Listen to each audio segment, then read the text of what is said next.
Hello friends, welcome to Shobha creations. ಇವತ್ತಿನ ವಿಡಿಯೋದಲ್ಲಿ ನಾವು ಏನು ನೋಡ್ತಾ ಇದ್ದೀವಿ ಅಂದರೆ ನನ್ನ ಆರಿ ಕ್ಲಾಸಿನ ಆಲ್ಬಮ್. ನಾನು ಒಂದೊಂದು ಸ್ಟಿಚ್ಚಿಗೂ ಯಾವ ರೀತಿ ಇಮೇಜ್ ಸೆಲೆಕ್ಟ್ ಮಾಡಿ ಯಾವ ರೀತಿ ಡಿಸೈನ್ ಹಾಕಿದ್ದೀನಿ, ಅದನ್ನು ಯಾವ ರೀತಿ ಆಲ್ಬಮ್ ಮಾಡಿ ಸಬ್ಮಿಟ್ ಮಾಡಿದ್ದೀನಿ ಅನ್ನೋದನ್ನು ನಿಮಗೆ ನಾನು ತೋರಿಸ್ತಾ ಇದ್ದೀನಿ. ಇದು ನನ್ನ ಬೇಸಿಕ್ ಸ್ಟಿಚಸ್ ಆಲ್ಬಮ್. ಇದು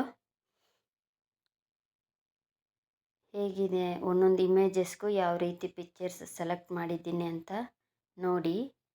ಈ ಪಿಕ್ಚರ್ಸಲ್ಲಿ ನಿಮಗೆ ಯಾವುದು ಇಷ್ಟ ಆಗಿದೆ ಅನ್ನೋದನ್ನು ಕೂಡ ನನಗೆ ತಿಳಿಸಿ. ಕಮೆಂಟ್ ಬಾಕ್ಸಲ್ಲಿ ಹೇಳಿ ನಿಮಗೆ ಯಾವುದು ಇಷ್ಟ ಆಗಿದೆ ಅನ್ನೋದನ್ನು ನೀವು ತಿಳಿಸಿ. ಅದ್ರ ಮೂಲಕ ನನಗೆ ಒಂದು ಸಂತೋಷ. ನಿಮಗೆ ಯಾವುದು ಸ್ಟಿಚಸ್ ಇಷ್ಟ ಆಗಿದೆ ಅಂತ ತಿಳ್ಕೊಳೋದ್ರಲ್ಲಿ ಒಂದು ಕುತೂಹಲ ಅಷ್ಟೇ ನನಗೆ. ನೋಡಿ, ಒಂದೊಂದು ಸ್ಟಿಚಸ್ಗೂ ಒಂದೊಂದು ಇಮೇಜಸ್ ಸೆಲೆಕ್ಟ್ ಮಾಡಿಕೊಂಡು ಮಾಡಿರುವಂತಹ ಒಂದು ಆಲ್ಬಮ್.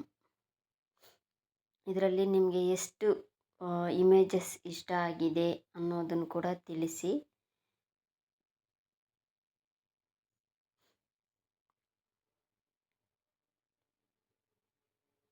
ಇದರಲ್ಲಿ ಏನಾದರೂ ಮಿಸ್ಟೇಕ್ ಮಾಡಿದ್ದೀನಿ ಅನ್ನೋದು ಕೂಡ ನಿಮಗೇನಾದರೂ ಕಾಣಿಸಿದ್ರೆ ಕೂಡ ನನಗೆ ಅದನ್ನು ಕಮೆಂಟ್ ಬಾಕ್ಸಲ್ಲಿ ತಿಳಿಸಿ. ನಿಮಗೆಲ್ಲ ಈ ವಿಡಿಯೋ ಇಷ್ಟ ಆಗಿದೆ ಅಂತ ಅಂದ್ಕೊತೀನಿ. ಸೊ ಇಷ್ಟ ಆಗಿದ್ದರೆ ಲೈಕ್ ಮಾಡಿ, ಕಮೆಂಟ್ ಮಾಡಿ, ಶೇರ್ ಮಾಡಿ. ಮರಿದೀರ ನನ್ನ ಚಾನಲ್ಗೆ ಸಬ್ಸ್ಕ್ರೈಬ್ ಮಾಡಿಕೊಂಡು ನನಗೆ ಸಪೋರ್ಟ್ ಮಾಡಿ friends. Thank you for watching. Thank you very much.